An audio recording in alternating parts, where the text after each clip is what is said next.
Yeah, and I would just note, I mean, there were past presidents that did a lot more than had straight racist thoughts, and there was all kinds of racist actions.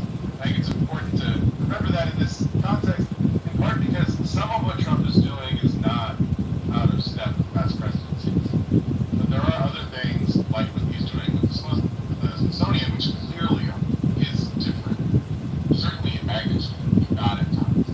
And I think it's like past time for people to stop following the bouncing ball as if we should take everything that he's saying at face value. But, he's the president. We should listen to him. Clearly there's a rationale here, and it's the rationale that he's offering us. In the first Trump term and recent, until very, very recently, the big argument about whether or not Donald Trump actually definition of a fascist came down to cultural reduction and repression of history. This was the thing that sort of made him somewhat different. That it wasn't just sort of a strand of right-wing authoritarian neoliberalism that was not really that different than, like take your pick, like Nixon or Reagan, were people who I would describe as being right-wing authoritarian in ways that fit into the mainstream of American society, right? Law and order, that kind of thing. This is where he has jumped so far beyond the line that even the people who aren't inclined to have conversations about whether or not this is fascism or not really should engage. Or even if you're not going to have the kind of intellectual academic discussion of whether or not this fits the definition, just react accordingly. Just know that this is what it looks like. This is, when people say, if not for those people, we would restore our former glory, that has a long history that we can, even if they try to destroy the museums, that we can reflect on and understand how that's utilized and how that kind of right-wing authoritarian power is wielded against particularly the marginalized who are most easily scapegoated, whose power is most easily taken away.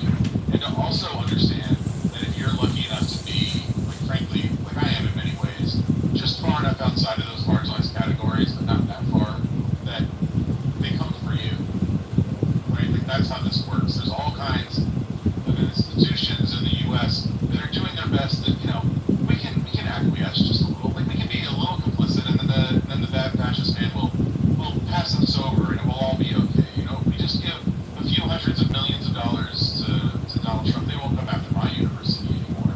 And that way we get to preserve the institution and not have to fight too hard, not have him come too hard after us. If we just agree that we'll do whatever he says with our law firm, then we'll be able to continue practicing law. Or, if our museums were just sanitized up a little bit, I mean, a little bit of fascist is not that big of a great. It's ridiculous. Any of us, and I am someone who has studied much authoritarianism around the world, whether that's the fascist strand, or the communist strand, or some other kind of totalitarian brand. In politics, this always ends up in the same place. And it doesn't stop until there's something that stops it. And it's pretending that, this feels kind of bad, sort of, kind of, but, I'm going to basically go, about my day. It always gets harder to resist. Every single time. Every single scenario that you see around the world. This is not a self-correcting problem. It's not a thing where if we just wait them out, maybe the taco bowl will get them. Like the people who are behind this, the people who are not just complicit, but the architects of it, the Stephen Millers of the world, the Steve Bannons of the world, these people are going to they're going to outlive Trump. And their brand of politics is going to outlive Trump. The only way to beat this kind of fascist takeover is to meet it head on. And when he comes from the museums, there should be people out there defending the museums. And same thing for any other institution or group of people who are under attack.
what's going on, that we fail to recognize this. Thank you. Scott? Can you come back to me? Absolutely. Don't. Yeah, you have to come back to me too. Sorry, can't talk right now. No worries, Hurricane. Hello, hi. So when I think about Trump's announcement about relocating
in theater and in other forms of cultural expressions. So I'd say that that very top floor is devoted to black cultural productions. This museum does not paint a picture of gloom and doom. It shows that slavery was where America started, but it also makes clear that that is not where America ended up. So to me, his tweets on X or wherever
leaves office, that machine continues. Am I wrong about that? Yeah, let me just respond quickly. So, no, you're not wrong. You're right. There is a long-term plan to roll back the civil rights gains that our country has made since 1954. The plan has several moving parts. One of those parts is a transformation of the federal judiciary so that legal challenges to the civil rights laws that we have relied on for a long time uh, are successful when they reach the Supreme Court. I would say that the federal judiciary piece is well nigh complete. Right now, the Supreme Court has a solid conservative majority, 6-3. And in the next few years, I expect Thomas and Alito to step down so that Trump can appoint their successors. Sotomayor is old, and I don't know what's going to happen in the next few years, but it's quite possible that Trump may have the opportunity to appoint her successor as well. So if he does that, we will have a Supreme Court with 7 conservative justices and only 2 liberal justices. So as far as I'm concerned, the Supreme Court is going to remain under right-wing control for at least 20 more years. That's just what it is. I don't know what else to tell you. To that point, Hurricane, I just want to point out that today I happened to be watching just before I had to set the room up a live stream on Substack with Kerry Moran, the former ABC correspondent, who is now getting a lot of attention. Him and Jim Acosta, the former CNN correspondent, with their clearly biased. And that's fine. But they're putting people on, interviewing people to promote their point of view, and which they couldn't do, so they feel unencumbered by the constraints they had when they were working for news organizations. And he had as his guest, and by the way, this is the beauty of what we do here and what Moran is doing. He didn't have a time constraint. I had time constraints, but he didn't have a time constraint in this interview.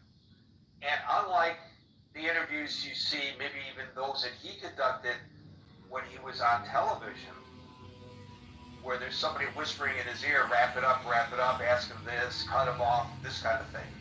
He lets his, as I just did with you, he lets his guests speak without interruption. And he has a conservative judge as his guest today. And this is what I find very interesting. This conservative judge, I guess he's retired. And I'm sorry, I can't recall the gentleman's name. Luttig, is it Luttig, L-U-T-T-I-G? I don't, it could be. That sounds familiar, but I can't say for sure. You can look it up on Substack. He expressed exactly what he's coming from a different perspective than you. He expressed exactly what you just expressed. He says that there's only one responsibility for the Supreme Court, that they're supposed to put their political ideology aside and rule on the constitutionality of the cases that come before them. And he finds it as a conservative, and I guess he's a strict constitutionalist conservative, appalling that this Supreme Court is not. We should not be having the discussion that we're having, whether the president is going to appoint a conservative or a moderate or a liberal to the bench in order to push through an agenda. It's not a political entity. It's not supposed to be a political entity, the Supreme Court. He is just appalled. And coming from him, and then hearing you echoing what he just said, is very interesting. Oh, just two more things quick, because I know other people want to speak.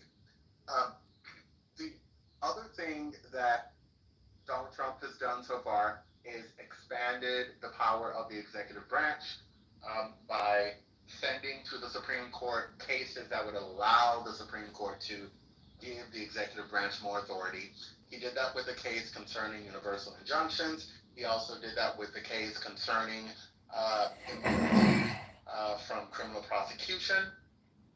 The third piece is making it more difficult for the American public to access the truth about America's past and present. In order to do that, one has to control what the Smithsonian museums show. The purpose of the Smithsonian museums, if you go to the Smithsonian website, is to increase and to diffuse knowledge. How is the Smithsonian able to do that? It's able to do that by maintaining all of these museums that contain these amazing exhibits that not only delight the senses of people who visit, but also inform them about important aspects of American history. By changing the narrative, by whitewashing America's history, the Trump administration will be able, if it is successful, to miseducate the American public. So that's the other piece, controlling public education to the extent possible. Doing so by changing the Department of Education's focus, and also by changing what the Smithsonian Museum is able to show the public. So this is just another, this is part of the long-term plan. And unfortunately, Gary, I'm going to close by saying we're responsible for this. Donald Trump is here because a long time ago, Americans laid a foundation strong enough to support his ascent. And so we're going to have to fight really, really hard if we want this country to move in a different direction. And fighting hard is going to require us to look inward and be honest about what we see. I'm done. Thank you, Hurricane. We went way, we expanded the discussion. We didn't go astray with Hurricane, and also with Your Honor, because really what we're talking about is an expansion of the executive branch. I've never heard of a president trying to direct. And by the way, it's not just the Smithsonian. If you recall the words that he used in his Truth Social post, it was museums all across America, but specifically the Smithsonian he's looking at. But you gotta believe that if he's successful there, they're gonna move on to any other museum that accepts any kind of largesse from the federal government. Gary, You know, sort of like what they did with the Corporation for Public Broadcasting with regard to NPR and PBS. Gary, you forgot those posts on Truth Social are called truths. I know, isn't that weird? Thank you, Hurricane. Does this mean you're ready to go, Scott? I'm ready to go. Go ahead, my brother. Thanks. Yeah, I gotta get on Truth Social. That's hilarious. Well, of course. I mean, the answer to this is no. Of course, these things should not be removed. It's very interesting when Trump toured the museum, and I don't know if somebody ever mentioned this, but when he toured it in 2017, he had a very, very different take. He did tour it. Okay, well, Gary stands corrected. Yeah, Go to the African American Museum. This was when he visited the National Museum of African American History and Culture in 2017. He had a different opinion about discussion of slavery in the museum. This is from ABC News. In his remarks that day, he praised Bunch, the current Secretary of the Smithsonian, who was then the founding director of the National Museum of American History and Culture, African American History and Culture. Trump referred to the museum as incredible, done with love, and a truly great museum. By the way, that's also what he says about the Declaration of Independence. It's a document of love and unity. He praised abolitionist figures, Sojourner Truth, Terry Tubman, and Frederick Douglass. He even recounted a story he'd learned about a runaway slave. He learned, this is amazing. He called the tour of the museum a meaningful reminder of why we have to fight bigotry, intolerance, and hatred in all of its very ugly forms. So, yeah, I mean, that was at one point. Apparently, he had a different take.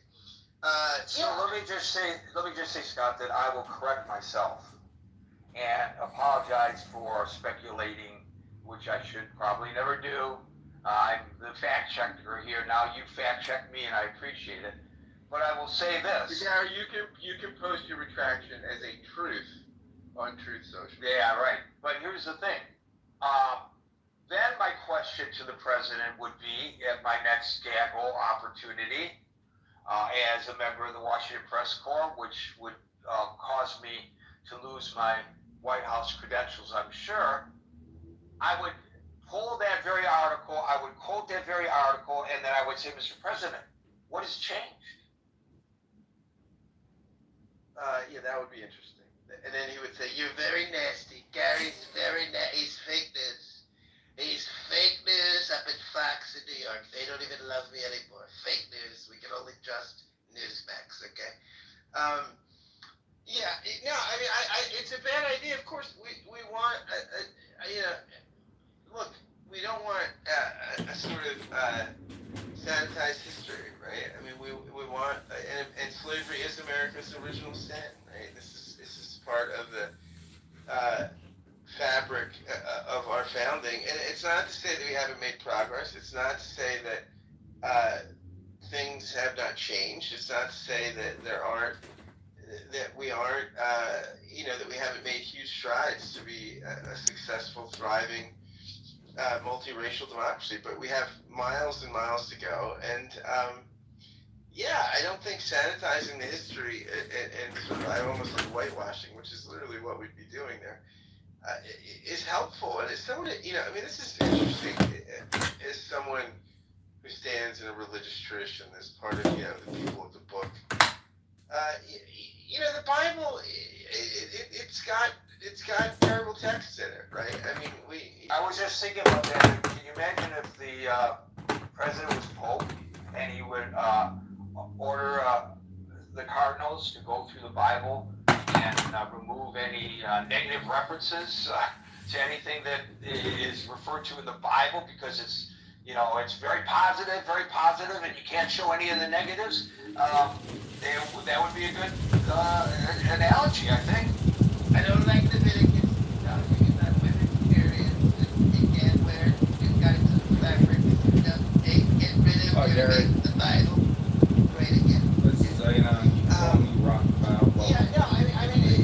We don't just like excise books of the Bible. We don't excise, it's part of a tradition, and we relate to the tradition. We relate to those texts that carry in certain ways as our consciousness, morally and spiritually and psychologically evolves. What does it serve? And here's the interesting about this. It used to be my conservative friends that used to make this argument. It was my conservative friends who said that we can't, in the interest of political correctness, sanitize the historical record, get rid of every offensive term, get rid of everything. And now these things, it's interesting how they change, right? You just wait around long enough, and it's now the conservatives who are embracing the most extreme forms of postmodern relativism at times. We have our own alternative facts and all this stuff. And now it's the conservatives who are embracing the sort of sanitation of history, which they used to say was the left wing. Scott, as he puts back up statues. Right, exactly. The irony is, this is unreal. So, thank you, Gary. You continue to make this forum great again. You're a great American. Thank you, Mr. President. Daryl. Hey, Gary. You beat me to a couple of things when you first asked how often was our president, how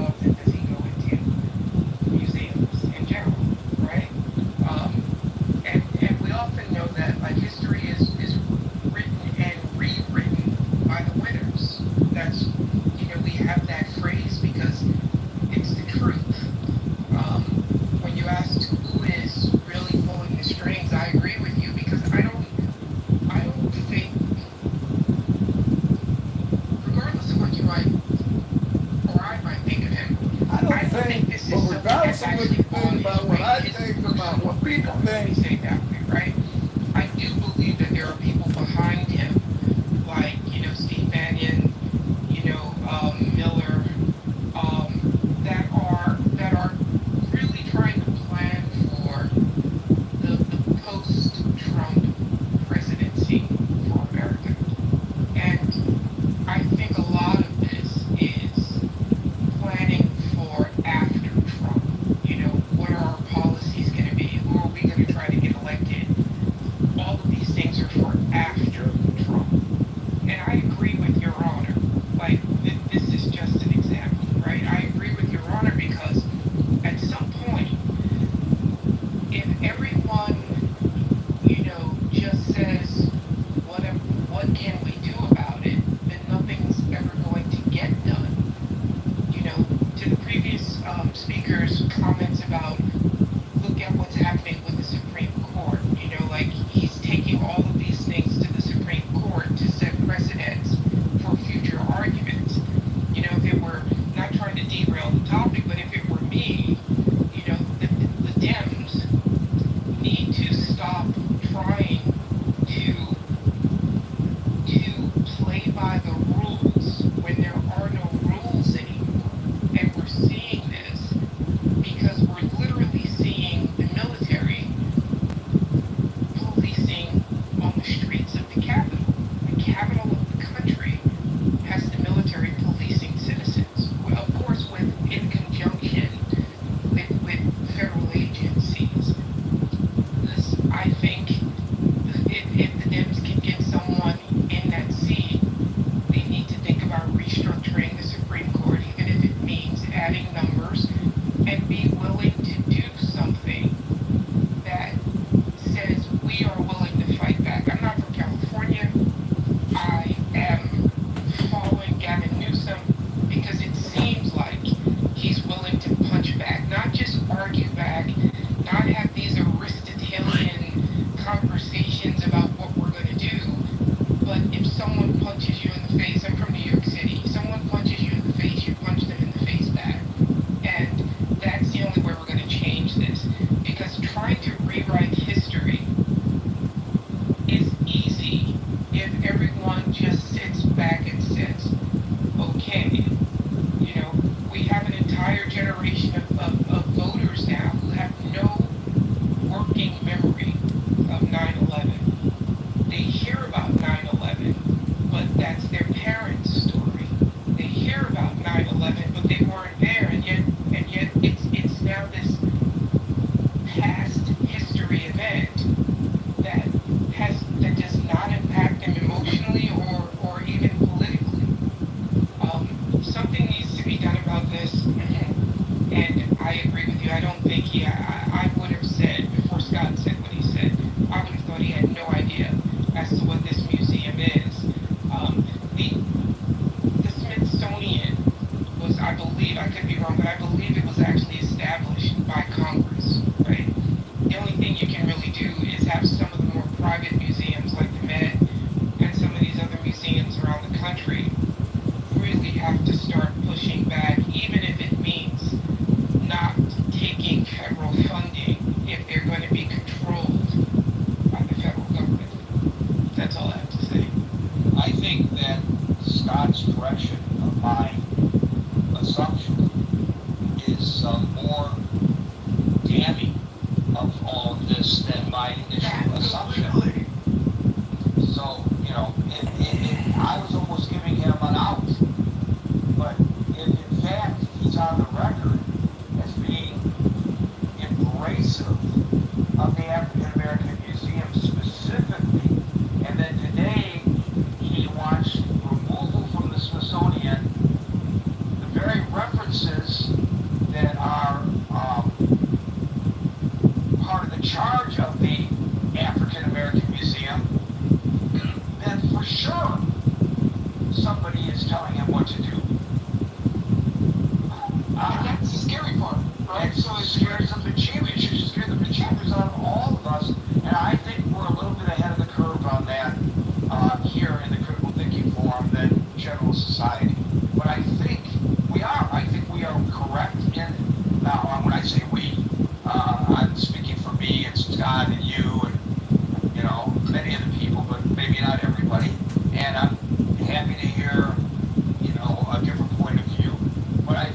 just the fact that we're just discussing this, exploring it, we're ahead of the curve because we don't see this explored elsewhere.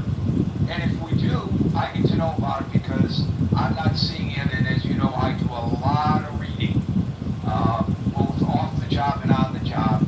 And I'm not really seeing this particular angle of what's going on discussed. Maybe others are doing it, but I haven't seen it. Thank you, Terrell. Meryl. Well, I think you know, I've been under Trump for a long time. I have not liked Trump for a long time. First Trump term was the goal was to have a lawless presidency. That's where Bill Barr came in, a lawless presidency. Well, he's achieved that. He achieved that. Now it is to be the most powerful, to be a dictator, to be, and it is designed to dumb us down. You take away our ability to learn history, we become dumber.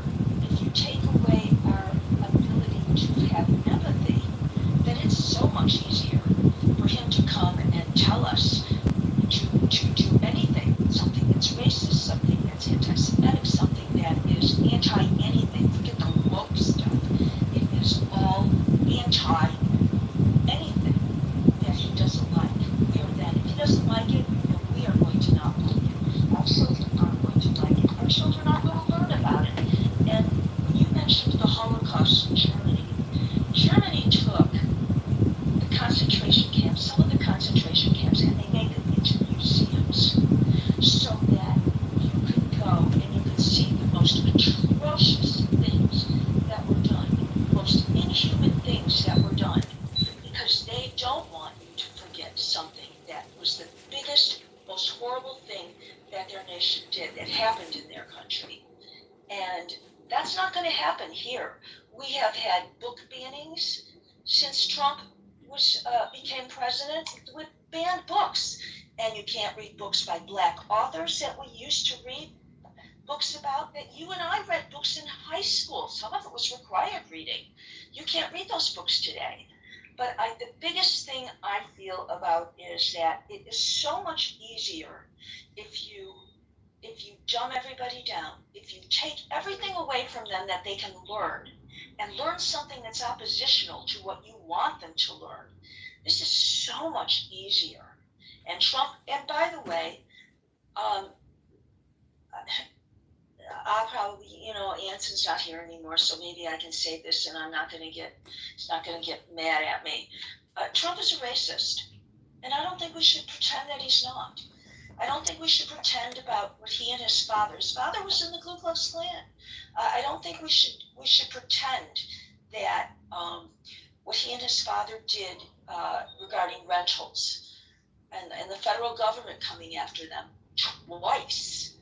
I don't think we should forget that. I don't think we should forget. I don't think we should forget who he tried to appeal to. The voters that he tried to appeal to when he came to them and he talked and said, bring it out in the open. Bring all your prejudices out in the open.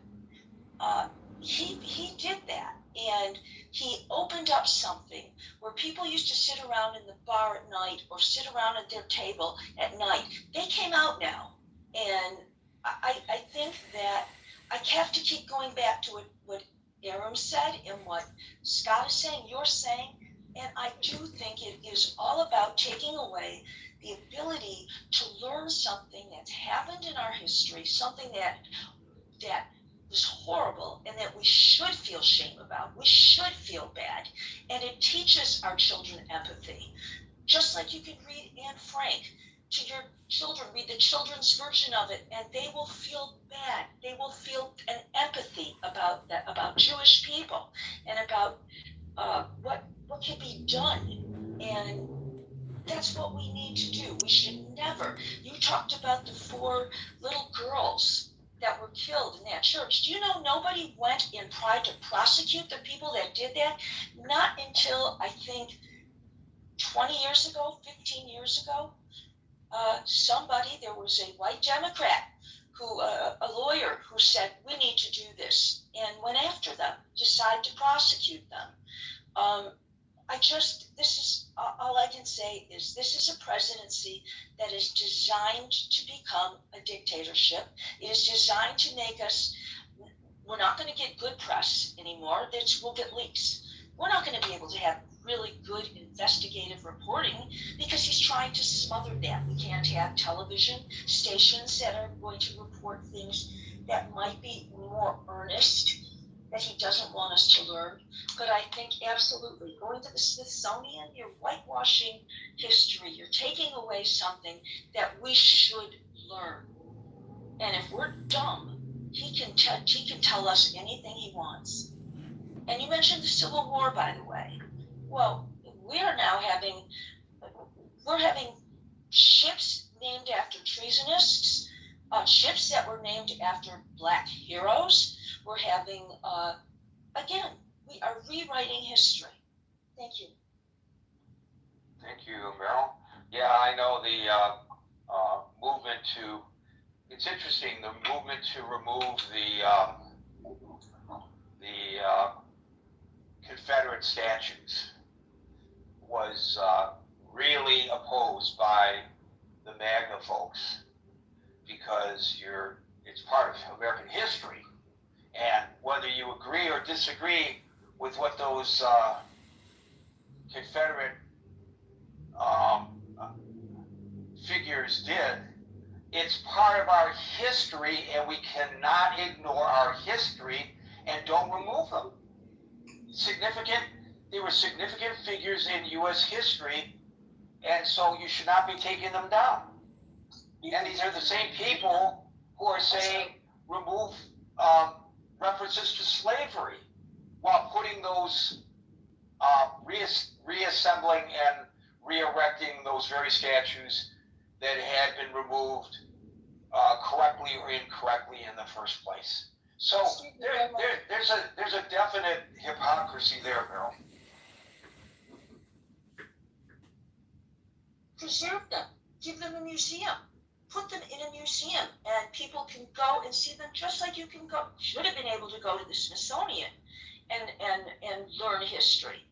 I have no problem with them being preserved. I have a problem with them being history being rewritten about them. I have a problem with you taking military bases or places that were named after people that weren't treasonous and now renaming them again, going back. Those are the things.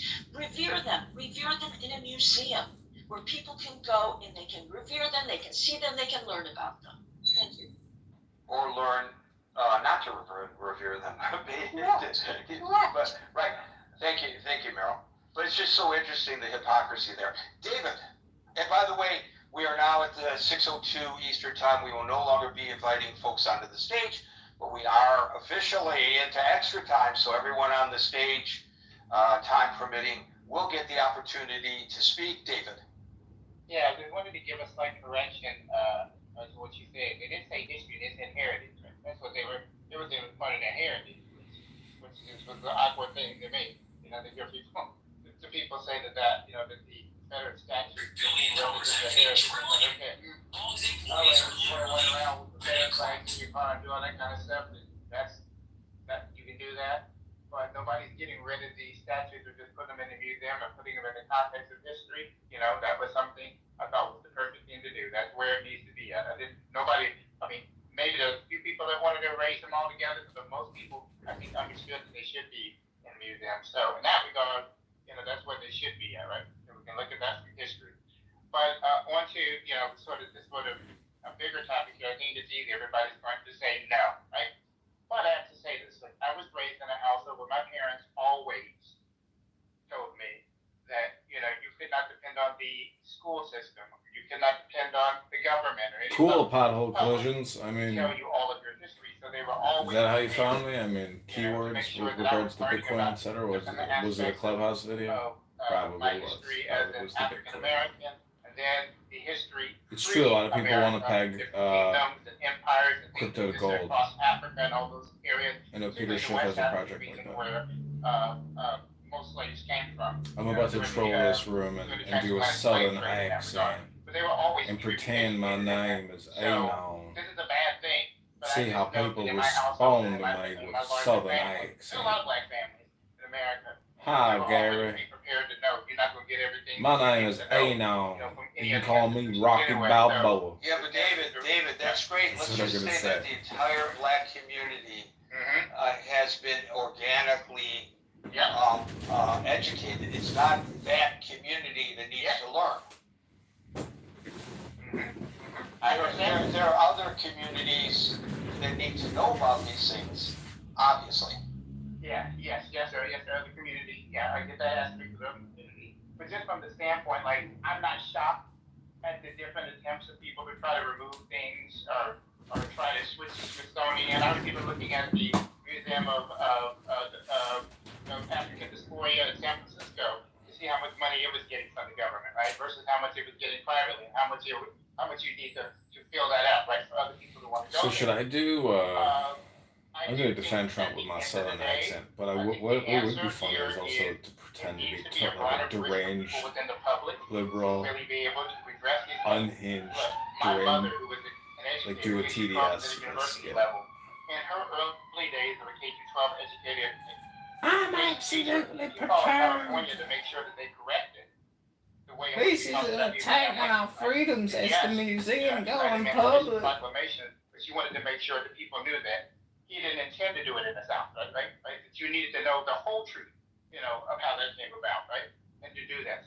And they fought for things like, even in museums, they fought against having Egypt being placed in a different area than the rest of Africa, right? So they were constantly fighting in these areas to make sure that history and different aspects of history were being told in the way in which they truly were. So I think it just takes a broader number of people to get out there to make sure and educate, and especially in a country at this point where our government is very focused on individual states' rights, right? We have an opportunity in California, which may be easier than some people in other states aren't going to have that opportunity, but we do have an opportunity in some of these states to really push to make sure that we enshrine in our own states the ability for people to have access to different things that they need to do to learn about history. In the case of this president, we're going to have to ride this out, right? We don't have much to do. We're going to have to ride it out, right? But what we can do is we can use our collective selves to push, whether it's to push out the president, since it's Stephen Miller and some other people speaking into it here, and he's all of a sudden changed his tune from where he was in the first term, all those different things, whether he really cared or not. That's about the best thing that we can do at this moment. Right? That's going to be our collective energy is going to be able to do that. And also, what I want to get other people who need to learn, right? You're going to look. We still have the internet. We still have the ability to teach other people themselves. Because you might have to rely on that too, right? In the old days, I just want to use a bit of history.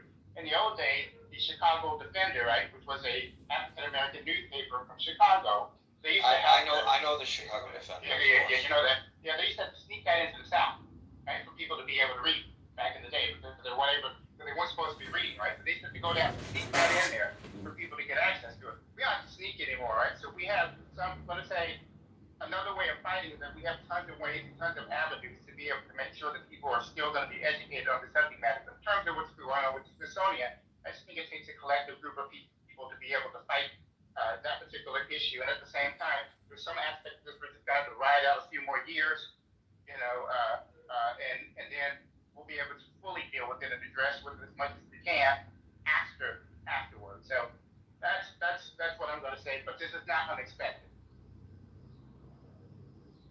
Thank you, David. And we will now go. And by the way, I don't know whether writing it out really works, given that I believe that there's a long-term plan, but maybe you'll get lucky. Glenn Alley. Hey, thank you for letting me come up. I will say that one of the things where I think why Trump is doing what he's doing with the Smithsonian and being a little bit more on point with the racism this time around is because you really don't need black people anymore. He doesn't need to feign like he's not racist. He can let that just go. So like a lot of the stuff before, I used to tell people all the time, he's doing things that are more so a show to make it seem like he cares about black people, like pardoning Jack Johnson, giving a pardon to Kodak Black, just random little things that are that are more of a more symbolic than actually quality is what Trump was doing the first time. So now that he's in there a second time, he knows he can't get elected for a third term. He doesn't have to do that anymore. He can just let go and go for like that base that he already knew that he had. So like I think that's one thing that's going on. And I know somebody like mentioned earlier about kind of like the ties behind it, who's pulling the strings and stuff.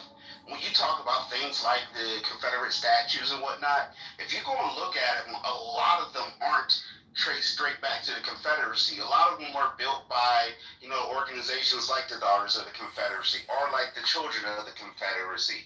A lot of them came about in around 1915 to, I think I want to say it's from around 1890 to 1920 is when a lot of them got put up.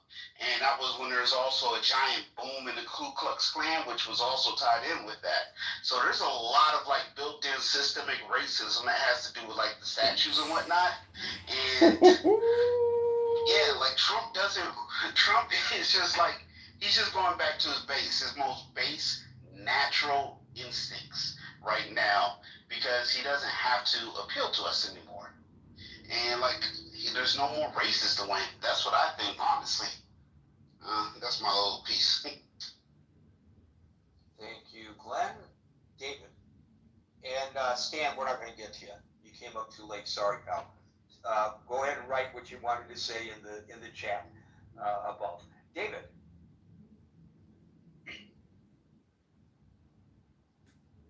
How's everybody doing? All is well. That ends well. So we'll see how the show ends. Trump has a war room of people.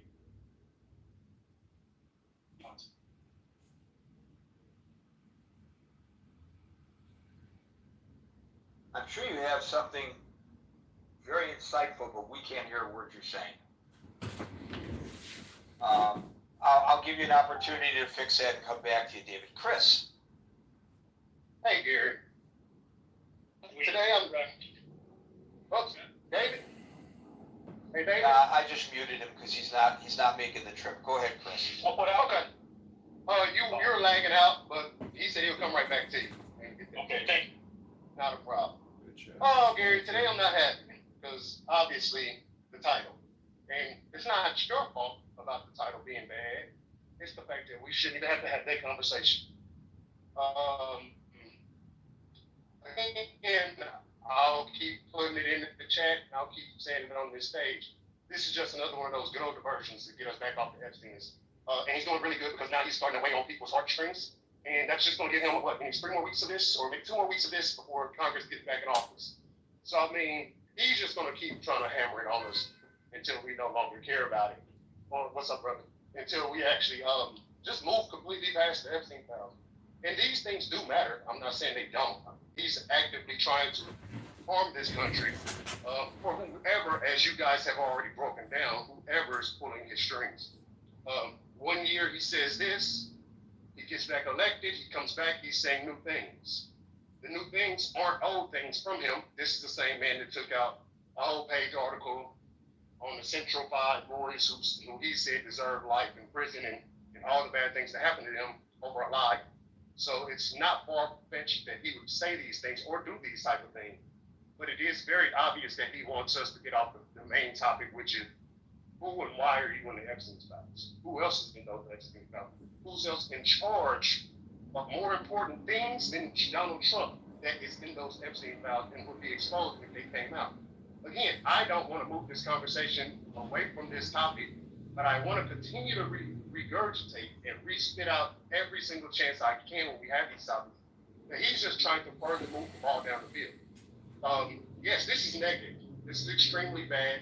I go to the African American Museum at least once a year, and it's a great place to be. It's a great place to learn. It's a great place to understand the dynamics of what slavery not only did to a culture of people, or an ethnic group of people, and that would be black people, and actually what it did culturally to white people.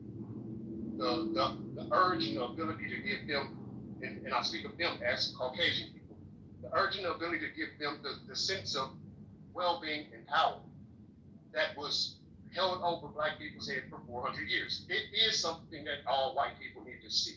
Even if they have a racist bone in their body and they still don't walk out of there with a changed mind, it should be something we all find ourselves needing to learn about. And it's just bigger than slavery. It's about learning black culture as a whole. I think if we spoke more as a people and less, dialogue and analysis and actually have real conversations, we'll realize we're way closer than you expect. We have the same issue. We have the same crazy uncles. We have the same crazy mother or the nice, sweet mother, or we have the dad that was there or was not there. These things aren't one side or the other. That is just who we are as a people. And what he wants to further do is push us away from realizing that we are really closer than what people think.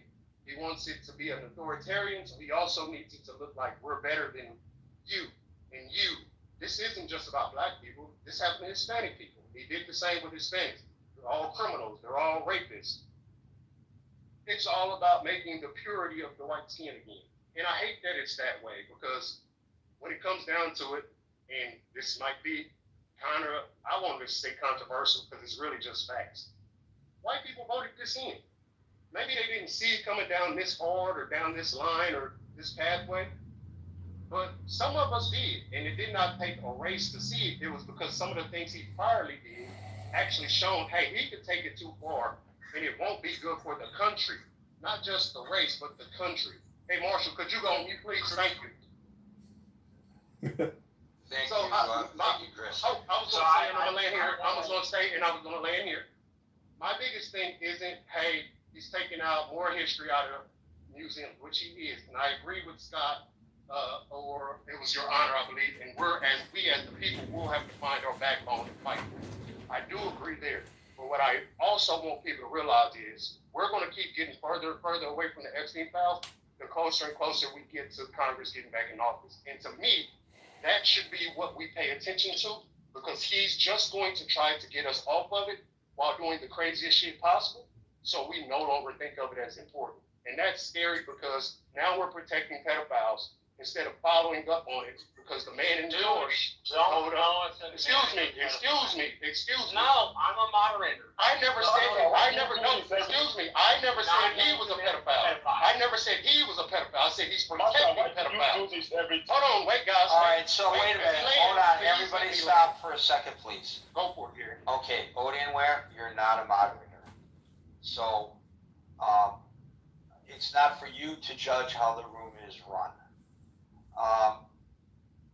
Let Chris respond to Marshall, and then we'll let Marshall. I'm not gonna go back and forth. I'm gonna say what I'm gonna say and get off of this stage. Okay. I was stating that he is protecting pedophiles. I've never said Donald Trump was. We know that we don't have anybody else in jail other than the dead Jeffrey Epstein and Ghislaine Maxwell. Those weren't the people that were paying for him, making sure he had all the weight. Hey, could you shut up? Man, could you just stop? Could you just stop? Could you just stop? Because he could have released the files he currently has, and we could have figured out who the pedophile was. So he could have released So, the files. hey, Marshall, you know what? Hey, Gary, thank you. Gary, thank you for letting me speak, Gary. Thank you for letting me speak, Gary. I hate to be interrupted by Marshall when I'm making a good point, because he does that when you make good points in this space. And I don't want to go back and forth with him and take. Marshall, can I please say my goodbyes to Gary? This is weird. This is weird. This is weird. This is weird. You simply don't know that he is or he This is isn't. weird. Now you're fighting against it. Now you're fighting against it. Now you're fighting against it. Gary, thank you for allowing me the space to speak. Accusation. Until we get the files, Marshall, the pedo conversation's gonna get lobbed. Until we get the files with all detailed files in it, we're gonna keep lobbing the pedo on Donald Trump for protection, because he has the ability to release it, and he renewed it. It's not convincing. And that's what I just said. So fine. So be quiet and let me finish, because you're weird. Be quiet and let me finish. Gary, thank you. Gary, thank you for the time, as always. And I would like to move on by saying we just need to keep our eye on the ball, because when we don't keep our eye on the ball, people like Marshall will keep trying to push us away from it, so we don't find out what's going on, because we're going to find out eventually that the people So are in I can't understand, and I know, probably nobody else and can, a word either of you are saying. I have the floor. You should be quiet while I have the floor. Okay. I'm getting off the stage. Okay, Chris, thank you. Okay, like I said, I can't understand, and I'm he sure does that if I every time can't, I get to talk, Gary. okay. It's more than less than I get up to talk. He steps on my conversation as if I said something directly to him. That's weird. Take your turn when you get it, Marshall. You would be next. You're the next moderator on stage. You've been gone the whole time. Now, the moment you get on stage, you want to speak. Be quiet. Because I think that if Chris and Marshall have to work this out. I don't want to work this out with Marshall. I don't know him. This is weird. I don't like it. All right, if you It's like being guys touched by somebody want you to don't have like. this discussion, I have don't. it off the stage. Well, I you're don't. having it. You're I having don't. it. I'm telling you. But you are having it. I'm asking you, Gary, to please tell him to stop talking. I am I'm trying get to regain control of the Yes, sir. room. Go ahead. Go ahead. You're not cooperating either. I So, don't get my submission now. Go ahead. okay, you got your stuff in, man. I Got was it actually in. almost done. I was not finished until I was interrupted by Marshall that wanted to. Well, Beautiful. see, there's a You problem. got it, Gary. You got it, Gary. Because You got this, Gary. Marshall's a fucking punk little bitch. I just understand now when I get to getting too close to what he does not like, he gets to interrupt me and throw me completely off. And since you allow him on your Hey stage, Gary, this is he gets A that freedom, now. and I don't even It I doesn't need to have clear the anything house. to do with that. Pedophile is a Charles. legal criminal accusation. If you are going to accuse somebody of a legal crime, I never said he was a pedophile. I never said he was a pedophile. that he I never harbors said. pedophile. No, I said he did not give the Also a documentation, crime. which. I said he did not give the documentation which Okay, exposed okay, the let pedophile, me but you don't wanna hear that. let me clear up. That's not Let me accurate. clear up the confusion, because I think Sure, there's a Marshall. discussion here based on something that wasn't said. And then we're gonna move on, because we're not talking about Epstein today. I wasn't trying to. I don't know whether you were or you weren't, and I'm not making any accusations, but I want to clear up what it just occurred so we can get back on track. So Chris, and he stated this in text before he came up to speak in the chat, that he believes that the president is raising all these various issues, including in the context of today's discussion, the Smithsonian Institution, and to wipe out any references to slavery. Not that he isn't serious about it, but he believes, Chris, correct me if I'm wrong, that the timing of this is designed, as the timing of many things that are going on right now, to divert the public's attention away from the Epstein files. Is that a correct summation of your point, Chris? No, Gary, you're about right. Like I said, I want people to realize that all this stuff does matter. We don't want to see the slavery exhibits out of any museum disappear, but I also want people to realize that we've been going down a big field of bullshit, and it's only because they gave Congress 5 weeks to get out of the Epstein votes. And we need to continue to remember this, because in 3 weeks we'll be back in Congress, and we need to have that information out and find out what really is going on in our country. Some of the people in that actual Epstein list could be people in charge of what happens in our country, and we need to get them out of here, because they're dictating things that we don't know if it's good for the betterment of themselves or it's just to push it all under the rug. But we do need to figure that out as soon as possible. And I'll land. Thank you. Okay, so with that, I don't want to get into a discussion about Epstein, but I will say that Congress will be receiving, supposedly, and this is Gary's word, supposedly, the Epstein files on Friday. And Congress has said, whoever in Congress is responsible for this, that they will be released redacted in order to protect the victims. I'm concerned that maybe they're not getting all the files, or that what's released will be redacted to conceal the names of the perpetrators that you so strongly want to see, as do I, Chris. Which is also my fear, but we're gonna have to get something to start this progress. Right. But again, maybe Friday or maybe later, for sure, we'll be back onto the Epstein story. He can't shake me off that story. Don't worry. Marshall, did you want to speak to the issue at hand, the whitewashing of slavery? Yeah. Oh, I don't agree with that stuff at all. I am a very big fan of tell the history, the whole history, the good, the bad, the ugly, and everything in between. You lay it out for everybody to see, and they get to make their own minds up. You don't cover anything. You don't sugarcoat anything. You don't try to twist people's minds. You just tell the damn story. And if you tell the damn story, you have both the good and the bad and the ugly about our country, and you have the future piece of our country, which I think is very important. I am very committed to the complete telling of the American story, and that includes things like Jim Crow and the post-Reconstruction effort in the South and how that shaped the modern United States. We don't get to, and we shouldn't sugarcoat those things. I will say there is a way to arrange the history of your country so that you tell the whole truth and you can be proud of where you've gotten while still understanding there is much, much, much, much, much farther to go, right? And that we should be proud of where we have gotten to, but we shouldn't sit on our laurels and say that's the way we should operate. But overall, tell the truth. Not my truth, not your truth, not Chris's truth, the truth. And that means you say the good, the bad, the ugly. You make sure people know that part of the reason the Second Amendment was argued about in the South was because of the slave revolt in Haiti. And that at the convention, these folks argued, Southern planters argued for it as a way to execute possible slaves. Right? You tell the whole story, not just part of the story. And I think if you tell the whole story, the United States is something quite beautiful. Oh, that's lovely. We're not where we need to be. We're not where we should be. But we seem to keep chugging along at that goal.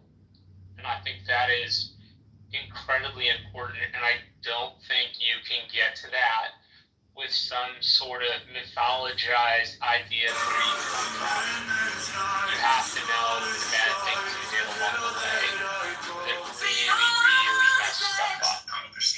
And so I'm a huge believer that when, for example, there's a National Lynching Museum in Alabama, and the idea of walking through the museum is that you're supposed to be bawling when you come out of it, like a child, like a baby that got their head home. You're supposed to cry.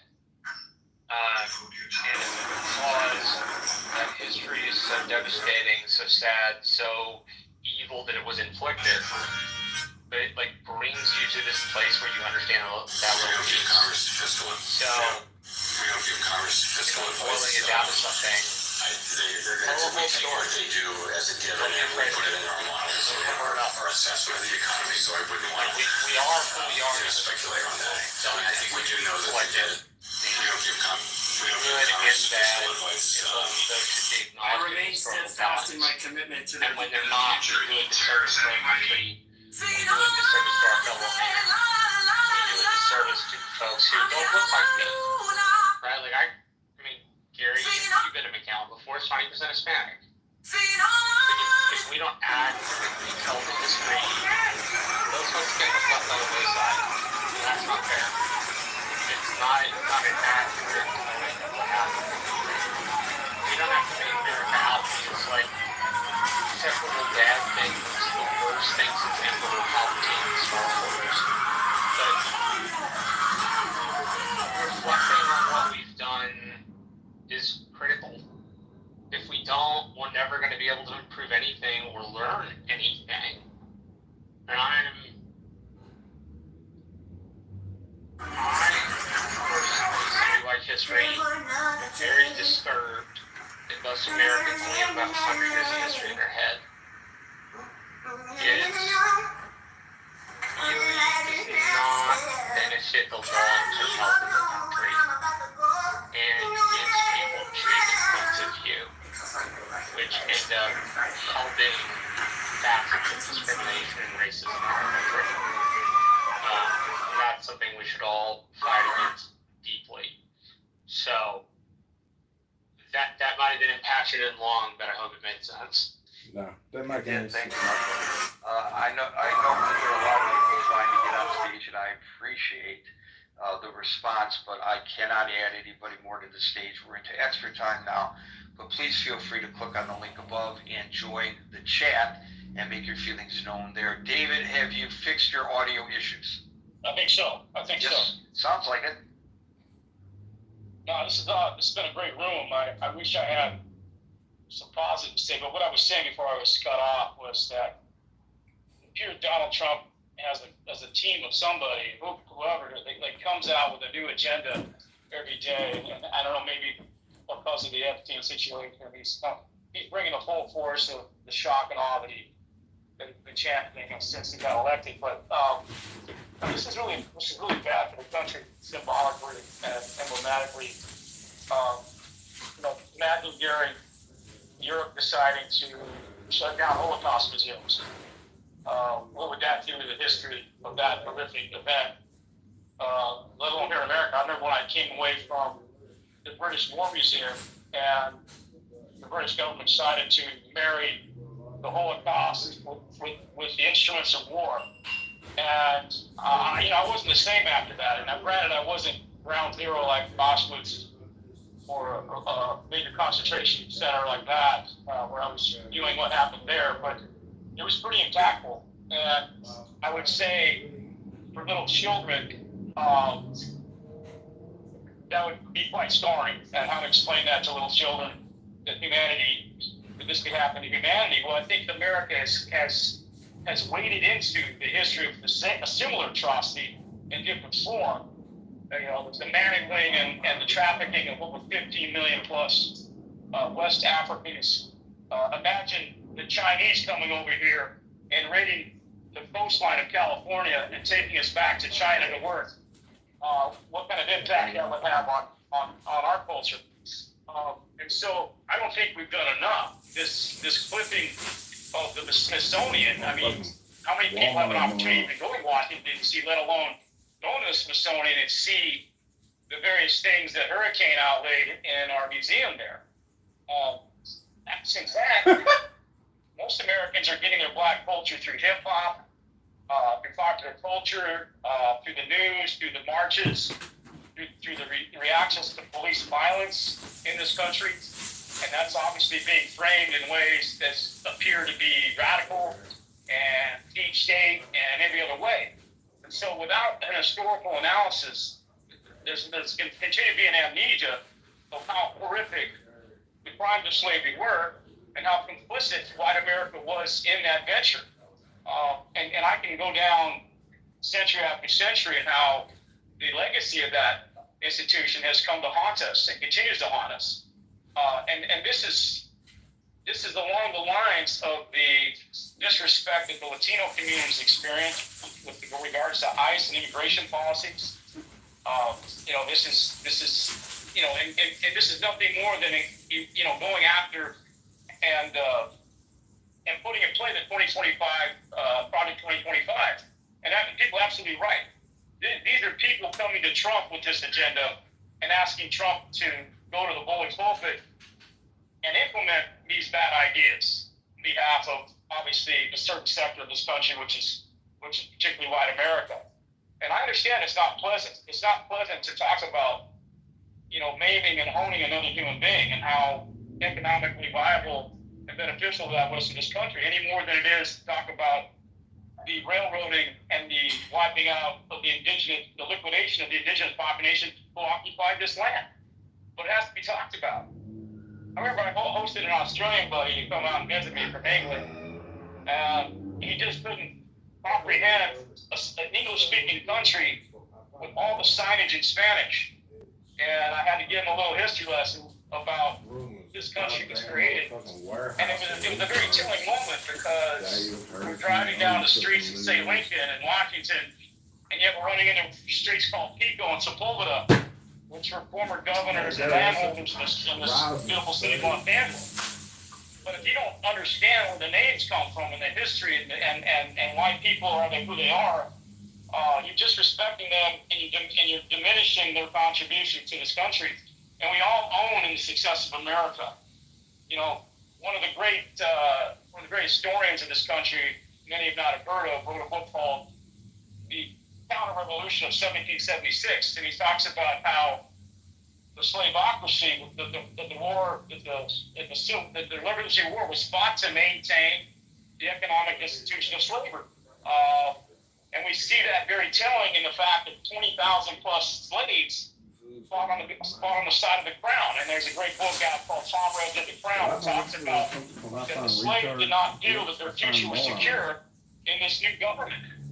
So we picked that apart. How do we understand those early beginnings, let alone the Civil War that was fought? I did some research before I got on the stage, and I wanted to understand how valuable a slave was to the slaveholders.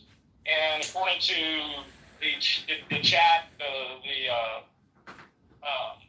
AI came back and said a male slave was worth about $1,800 US in 1860. And when I extrapolated that out to today's dollars, it's about 70,000 US.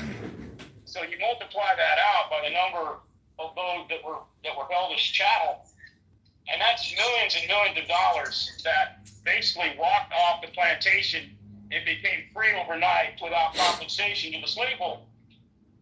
Well, when the UK got rid of their slavery, they made every slaveholder, from what I can understand, whole based upon the cost of that. Well, when you don't do that, Gary, when you create a war and then you say everybody's free after that, and you don't compensate the victims of the crime or of the institution, you're going to sow the underpinnings of the KKK, the rejection of the Reconstruction era, the creation of Jim Crow laws, and everything else that's come after the fact. Everything else that's haunted this country since day one of the emancipation. I'm sure you didn't. I was going to say, I'm sure you didn't mean it this way, but it kind of sounded like what you said is that we're like, we irreparably harmed ourselves. Am I misunderstanding you? I just want to make sure I'm tracking.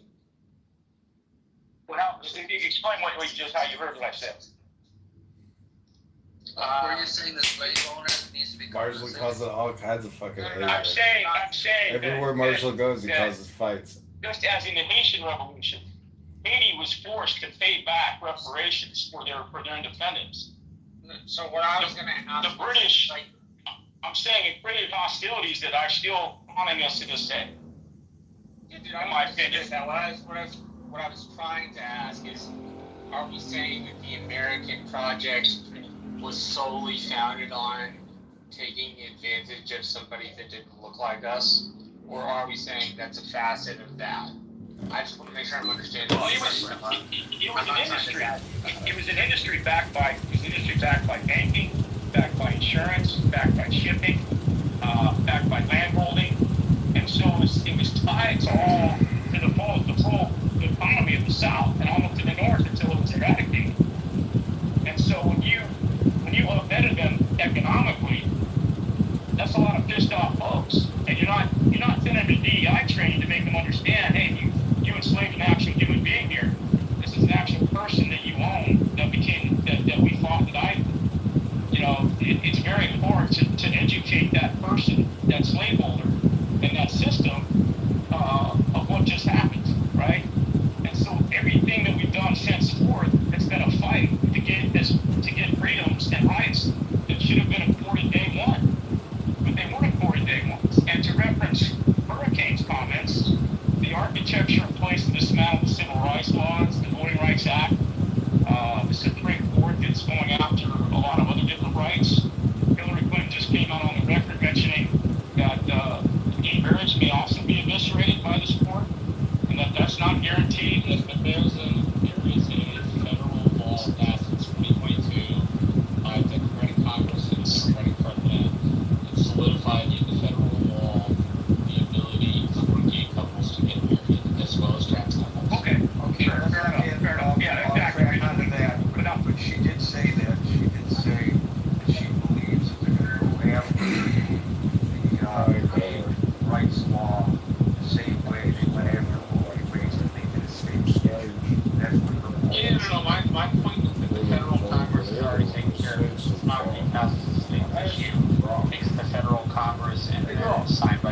right? Smithsonian Law Museum going to remove references to slavery. get married. Is this fake news clickbait? Otherwise, she believes that it'll No. probably move to the courts.